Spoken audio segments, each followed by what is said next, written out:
This is the G.I. Joe Classified Series, Cobra Island, Wayne Beachhead Sneeden. Very cool. Here's a look at the packaging. I picked this figure from Kal-El Collectibles. Let's get him out of packaging. Here is Beachhead out of packaging, and boy, does this figure look great. It certainly did not disappoint. One of my favorite G.I. Joe figures when I was growing up was Beachhead. One of the first figures I actually got as a kid. I always brought him along with me whenever I was playing with G.I. Joes, and you know, if we could bring a bunch of friends who would play G.I. Joes, my brothers and I.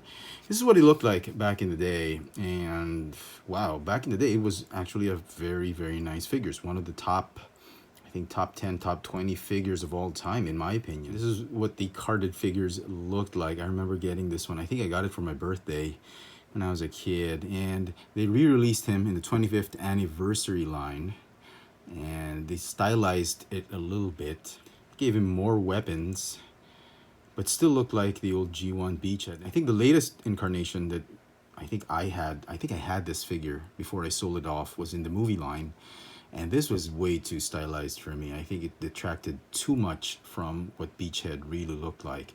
It looked more like Shockwave than Beachhead, in my opinion.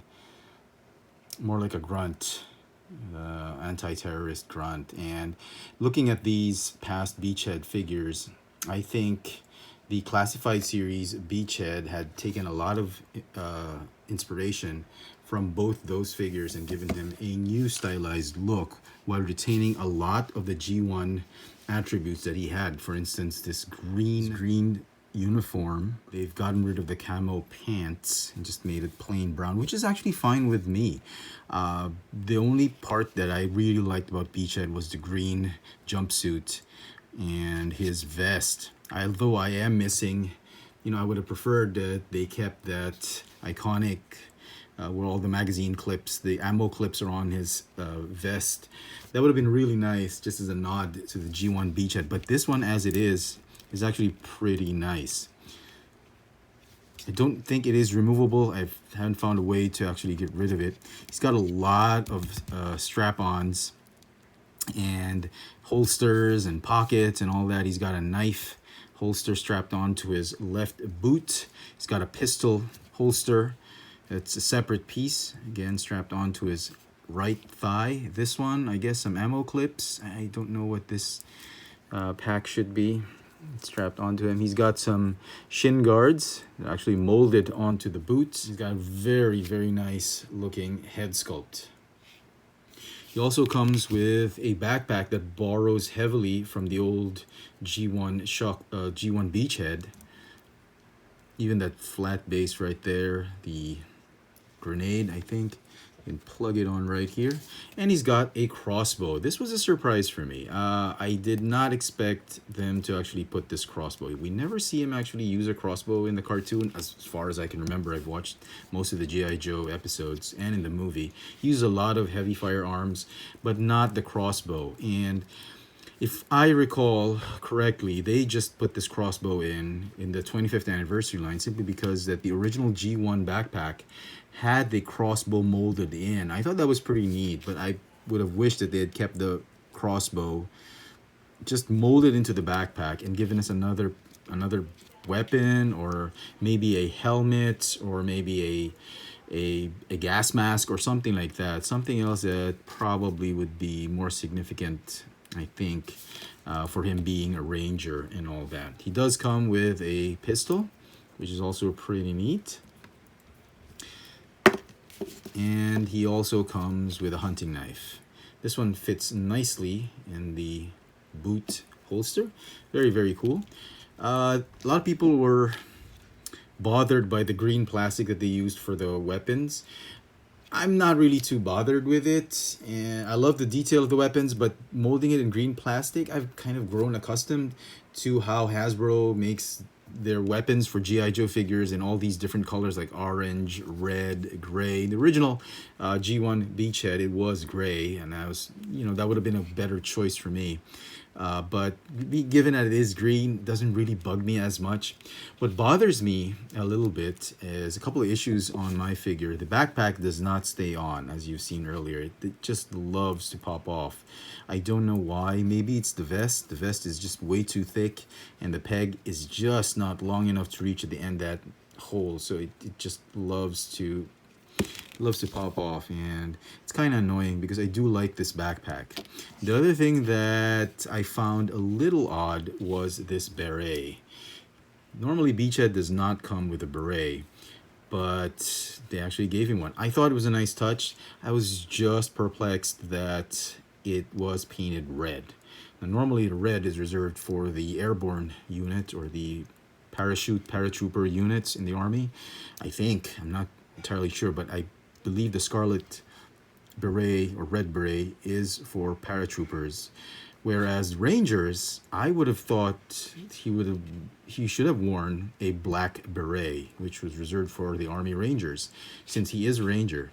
And if you look at the beret closely, it is molded out of black plastic, so it's a conundrum why Hasbro decided to paint it scarlet red. It looks good on him, it's just that I don't think it fits him. It's a little nitpick, but you know, would have been nice if they just kept it black. And one last thing, paint apps are great. Nothing to complain about too much about the paint apps. But this part right here, on his mask, I've never known Beachhead to have this sort of variation on the ski mask. I suppose that's sort of some form of filter. Maybe some toxic fumes filter, COVID filter. It's functional. I just wish they would have painted it better instead of just this plain olive green. Maybe some really nice aircraft gray. Just painted it nicely so that it would really stand out. But as it is, it just looks like his ski mask is dirty. It's a small nitpick, not complaining too much about it, but overall, just genuinely pleased with the sculpt of this figure. Overall look of it is fine with me. Like I said, the weapons don't bother me too much. Now let's talk about articulation. The head is in this the Hasbro's new double ball joint neck, which is absolutely amazing. I thought it gave him a lot of expression, a lot of emotive poses. It's got a ball joint neck that is on a hinge, plus that secondary ball joint at the base of the neck. He's got a ball jointed upper torso. He's got that ab crunch that it's rendered ineffective because of this very, very thick vest. That's fine. Don't really need him to do too much crouching positions. He's got a butterfly joint right here. Very cool. Doesn't move forward as much as I wanted to, but it does move backwards very nicely. Ball hinge shoulders, bicep swivel, double jointed elbows, ball hinge wrists. This one goes in and out. This one goes up and down. He's got these new G.I. Joe, like it's the ball joints that actually move down. The drop down ball joints that allow you better posability, more action. I'm just afraid that over time, I hope they don't break or shear off. He's got a thigh swivel, double jointed knees, the calf swivel, ball hinge ankles with the rocker pivot. And for some size comparisons, here is Beachhead with a bunch of other Hasbro products. We've got the Classified Series regular release Snake Eyes. Got the X-Men anniversary, movie anniversary Logan, or Wolverine. And we've got the Episode 3 Obi-Wan Kenobi from the Black Series. So he's a great, great sized figure. A little bigger than the Black Series figure, but a little shorter than a Marvel Legends figure. And so some final thoughts on this figure. Overall, I am pretty happy with the way this figure turned out. Great sculpt, great aesthetic. Colors are fine, paint apps are great, articulation's fine. Accessories, you know, they could have added a few more, except for a few issues that I had mentioned earlier, like the beret, the paint on his ski mask, and the backpack. But those are minor complaints. Figure is amazing. If you're a big G.I. Joe fan and you particularly like the Classified Series 1/12 scale G.I. Joes, this is a figure that you have to pick up. The figure is going to get a 10 out of 10 for me. I really love this figure, really enjoyed it. Well done, Hasbro. Let me know in the comment section what you think of this new G.I. Joe Classified Series Beachhead. Is he a figure you're really looking to get? Looking forward to hunting him down?